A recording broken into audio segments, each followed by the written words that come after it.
ரசூலுல்லாஹி ஸல்லல்லாஹு அலைஹி வஸல்லம் சொன்னார்கள், அமல்கள் எல்லாம் மிகவும் சிறந்த அமல் அப்படின்னு ரசூலுல்லாஹ் நிறைய சொல்வார்கள். அதிலே ஒன்று உங்கள் சகோதரனுடைய உள்ளத்தில் சந்தோஷத்தை நுழைவிப்பது.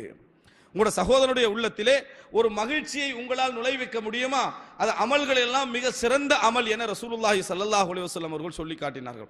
ஒரு சந்தோஷத்தை வர வைப்பது, ஒரு மகிழ்ச்சி அவருக்கு கொடுப்பது, இந்த மாதிரி ஒரு ஏற்பாடை நாம் செய்வோம் என்று சொன்னால், ஒரு உணவு, ஒரு உடை, ஒரு ஏதோ ஒரு சாதாரண உதவியின் மூலம் அவர் சந்தோஷப்படுவாராக இருந்தால், அந்த மாதிரி ஒரு உதவி செய்ய நாம் நினைப்போமாக இருந்தால், அதன் மூலம் நிறைய பாவங்கள் மன்னிக்கப்படும் என்ற செய்தியை நாம் என்ன செய்கிறோம், பார்க்கிறோம். அல்லாஹு தஆலா கூட காரூனுக்கு, காரூனுடைய பெருமை உச்சகட்டமாக இருக்கிற நேரத்தில் சொன்ன ஒரு உபதேசம் என்ன தெரியுமா? அஹ்சின் கமா அஹ்சன் அல்லாஹு இலைக். மற்றவர்களுக்கு உபகாரம் செய்து நடவுங்கள், அல்லாஹ் உங்களுக்கு எப்படி உபகாரம் செய்தானோ அது போன்று. அல்லாஹு தஆலா எப்படி உங்களுக்கு சிறந்த வாழ்க்கையை தந்து ஒரு அழகான வாழ்க்கையை அல்லாஹு தஆலா தந்திருக்கிறானோ, அது போல மற்றவர்களுக்கு நீங்கள் என்ன செய்யுங்கள், கொஞ்சம் கொடுங்கள், மற்றவர்களுக்கு கொஞ்சம் கவனியுங்கள், மற்றவர்களை கொஞ்சம் சந்தோஷப்படுத்துங்கள் என்ற வார்த்தை அல்லாஹு தஆலா குர்ஆனில் என்ன செய்கிறான், சொல்லி காட்டுகிறான்.